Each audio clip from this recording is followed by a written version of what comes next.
At number 6, we've got the old boy, Noah G.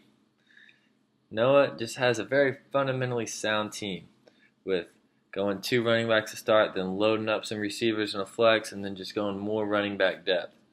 I really like his approach, but it's just nothing flashy. He picks some solid players, but Saquon, he could be a stud. So a lot of question mark. He's not in that top four clear echelon backs, which hurts Noah a little bit. But he was the next best player available. Jordan Howard, very safe pick. He should have a lot of yards, but he's not a guy that anybody expects to finish top five amongst running backs.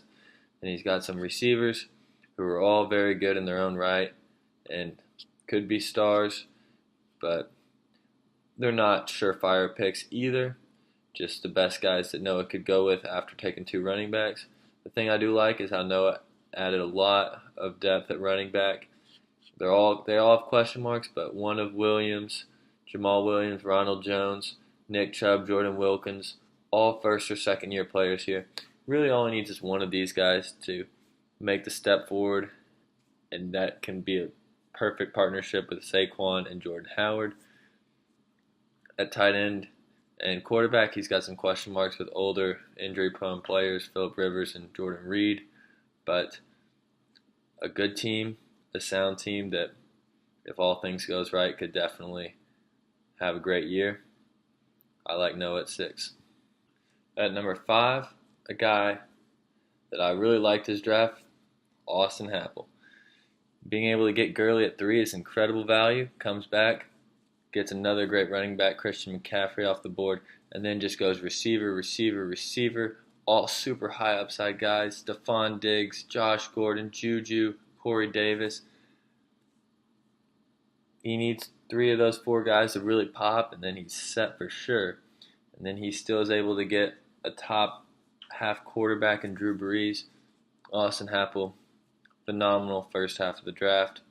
He does have some question marks in the back half, which is why I can't give him any higher than this ranking. Because Njoku, I felt like was a reach. There were better tight ends on the board that could be more reliable, safer options. Another high upside guy. And then only being able to secure C.J. Anderson and Ty Montgomery as potential help for Gurley and McCaffrey. Obviously, they're going to have buys and get dinged up, maybe miss a couple weeks.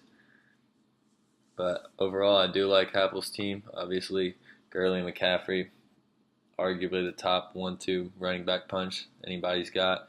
And then between Diggs, Juju, Gordon, Corey Davis, I love that, and Drew Brees. The first 7 picks, honestly. Couldn't have gotten any better, and that gets Happel into the top 5. At number 4, a guy we know that's always going to come into drafts prepared, Robbie Burns. Came in at the 12 spot, but knew what he was going to do, it seemed, from the get-go. Was able to snag his guy, Dalvin Cook, and then pair him with a top 3 receiver in Odell Beckham, who was still on the board. Very nice move. And then Robbie wasn't scared to just add more running back depth, getting Derrick Henry, Royce Freeman, Rex Burkhead. He needs 2 of those 3 guys to play well, and they all have question marks, granted, but they all have massive potential. And then he goes 3 high upside receivers to pair. He needs one of them to hit with Beckham. That's Marquise Goodwin, Will Fuller, Julian Edelman. Edelman obviously will be out for a while, but very impressive there. And then he goes and gets 2 guys that should not have been on the board at tight end and quarterback as late as they were, Kyle Rudolph and Matt Ryan. Robbie Burns, you've done it again. You know it's tough, especially having to draft from the 12 spot, but I give props to you for being able to do it so well and getting yourself a top 4 team out of the draft. At number 3, somebody that at least Mason Brock and Austin agree with had a very good draft, Ben Walker. For the second straight year, he was the last player picked in divisional draft picks, and he did it in a way most people didn't do it in, and that was to go 2 wide receivers to start. He was able to snag Antonio Brown and then get the last of the first tier great receivers in A.J. Green. Really impressive. Green fell to him, and that helped him out throughout the rest of his draft. Obviously, His receivers are the highlight, snagging Demaryius Thomas as well in his flex, one of the better flex options the league sees here. But the big issue is running back. Right now he's got Jerick McKinnon and Marshawn Lynch slated as the starters. Chris Carson obviously is going to be a guy that he could go with early in the season. And then Chris Thompson is a guy that's still injured, but he could have a good year. He's been explosive in the past. So I do like Carson and Thompson more than I like McKinnon and Lynch at that value, which is why Walker moves into the top 3, not because of his first earlier picks, but just because of Carson and Thompson being able to fill in for McKinnon and Lynch if necessary. Then he's able to snag Carson Wentz late. He does obviously carry major injury concern, and that's why he made another great pick, grabbing Alex Smith in the very last round, who could fill in admirably early on in the year. Walker does have a little bit of question marks, and I was tempted to drop him down because of his backup receiver options with Marquise Lee and Eric Decker going down. But he did snag Moncrief, if that's any consolation to anyone. If not, I understand. But with a top 3 of AB, AJ Green, DT, and then Cam Meredith was his 4th drafted receiver anyway. Those other 2 guys were late round flyers. Didn't feel the need to drop him down based off of that. Ben Walker, have yourself a seat at 3. At number 2, the man everyone is talking about, Mitchell Gordon. What happened? Where's the Mitch we know? Getting Alvin Kamara, a safe but solid high upside pick, and then coming back and making sure he's got the top RB2 in the league, and right there with Happel, in my opinion, one of the best running back duos there is, and that is Devonta Freeman. You know, I hope Devonta Freeman struggles and Coleman eats, but Devonta Freeman is the number 1 RB2 in this league, and he's a guy anybody would be happy with. And then he doesn't stop there. He goes and gets Killer Trav, who slid a little bit farther than I expected him to, and then Lamar Miller, one of the best, if not my favorite pick in the 4th round. Mitch ate those first 4 rounds of the draft. And then he was able to snag Brady. Does Brady have one more good year left in him? That's all he needs. And then I love what he did at receiver, honestly, given where he had the opportunity to go, which was not very many places. But he gets Hogan, one of my favorite picks in that round. Hogan has wide receiver 1 upside, but has wide receiver 2 floor. And then he goes upside with Watkins and Cooper Kupp and Allen Hurns, and then a safe play with Randall Cobb in case they all flame out and he desperately needs a wide receiver 2, or a flex in the case Kamara, Freeman, or Miller gets hurt.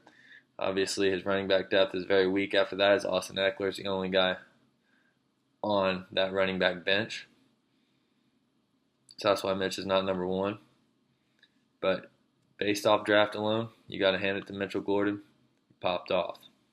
And so that means if you're paying attention, you know who it is that I think had the best draft at number 1, and that is my boy, Willie Wilson. Wilson, you did it again, baby. You won the league 2 years ago, and then you come out and you draft a very sound team. Let's talk about the things I like most about your team that may be overlooked by other people. First of all, you sure up a very impressive receiving core.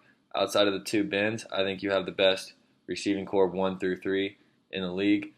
You've got Michael Thomas, who's a target hog, Adam Thielen, who was a target hog last year and has big play potential, and then you've got Golden Tate, who is a target hog as well. All 3 of those guys in the top half of wide receiver 1, wide receiver 2, and flex play every single week.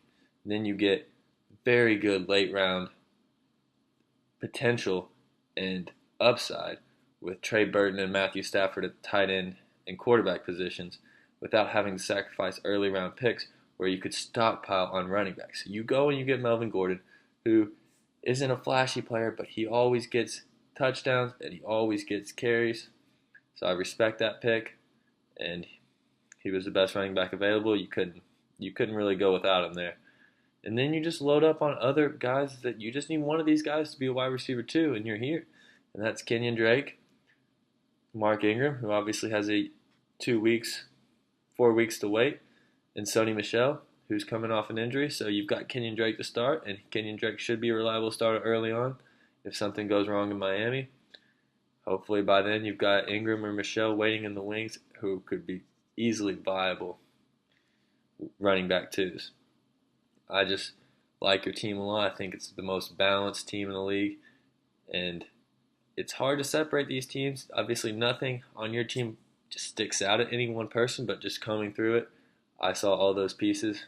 And that's why you are given the #1 draft grade in the GOAT League. Good luck to all. See you week 1.